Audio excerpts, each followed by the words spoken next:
So, as a very short first-year literature student, I often find myself in debates that are perhaps a little bit over my head, or so I would think.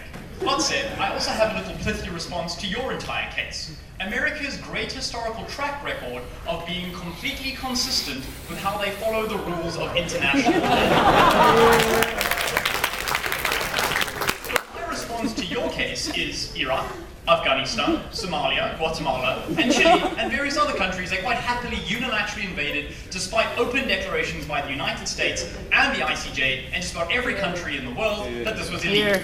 More than this, I have examples of when the United States has allowed the illegitimate invasion of another country. For example, allowing the invasion of East Timor. They were happy to do that because it got them minerals. So yes, they shouted at Russia, but we posit that that doesn't matter because they don't care about Georgia and they got some cheap political credit from allegedly standing up for democracy and the rule of law.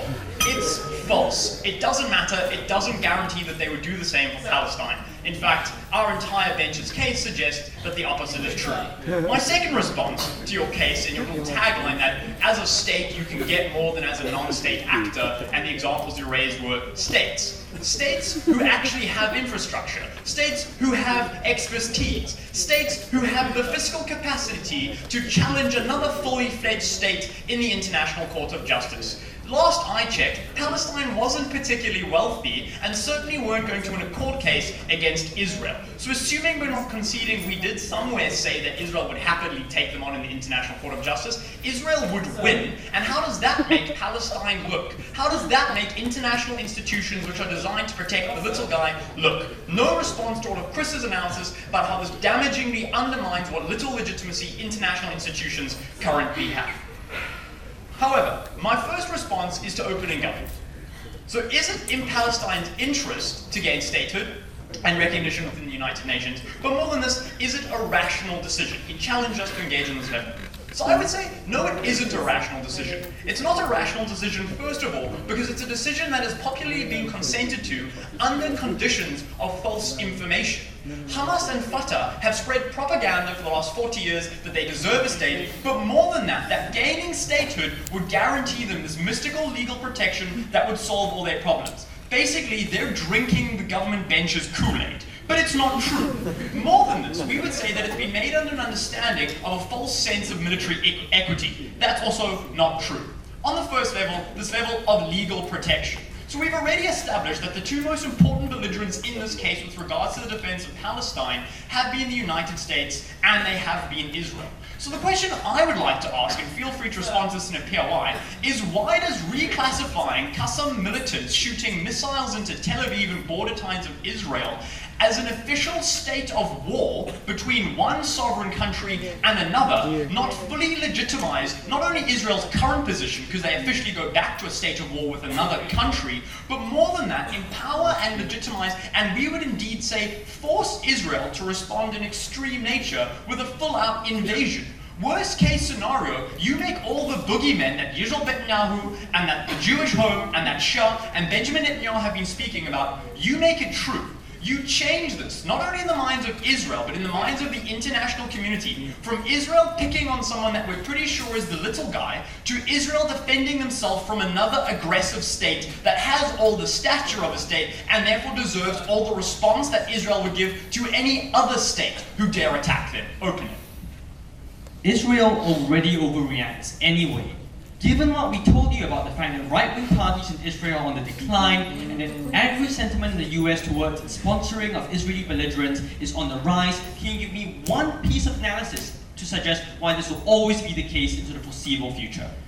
Your model, first of all, according to you, would cut off the thousands of settlers who would now live in the official Palestine from Israeli support. We would posit that they would immediately be attacked by people in Palestine, just like they're currently being attacked now, because a piece of paper doesn't decrease the hatred that brainwashed, propaganda-fueled Israelis, who are extremely right-wing, feel for the same extremely brainwashed, propaganda-brain-fueled Palestinians in the same area.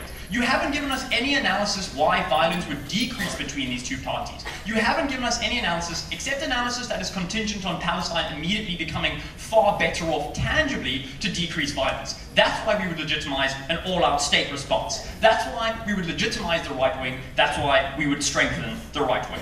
So worst case scenario, we legitimize Israel responding with full-up war.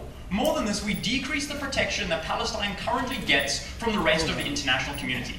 Government points to the fact that 60% of Americans, were against America's vote in the United Nations. They point to the fact that other international communities and other international bodies have begun to side with Palestine.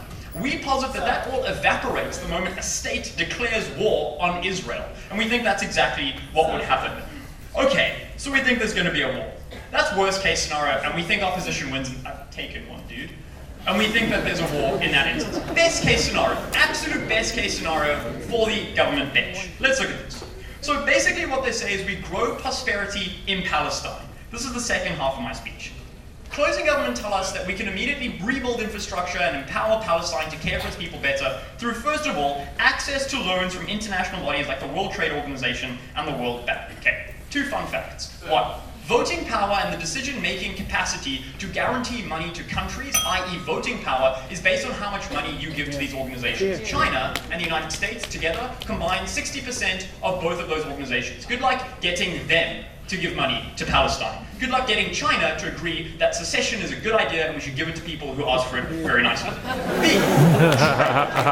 They say that because Iran survived international pariah statehood, that Palestine will as well. The main difference, as far as I know, is that Iran has oil that everyone wants and Palestine has nothing. What do they have to trade? What do they have to offer? What do they have to sell? International trade isn't a solution to their problems. Chris also told you that this immediately undercuts any capacity for Israel to make concessions and help in the restructuring of Palestine, help out the Palestinian people. Because any act of doing so would be an admittance of guilt. No response on why that was true, no response on why it was that bad. We assume it stands. Finally, on this question of, do you know what? We empower liberals like Fatah and Mohammed Abbas in Palestine. So 1, they want us to accept that Palestine is sovereign and deserves our respect. Why then should we expect them to elect people that aren't the most democratically popular? The Islamic Jihad have just become empowered because the Qassam brigades won a concession and would be seen to win this concession with violence. Therefore, Hamas would be the most popular. Therefore, Hamas democratically should be their state. So if they care about sovereignty and respecting Palestine, they can't tell us we want Fatah. So it's a bad situation that ultimately we can't really have the solution right now. But we would say that their policy makes it worse.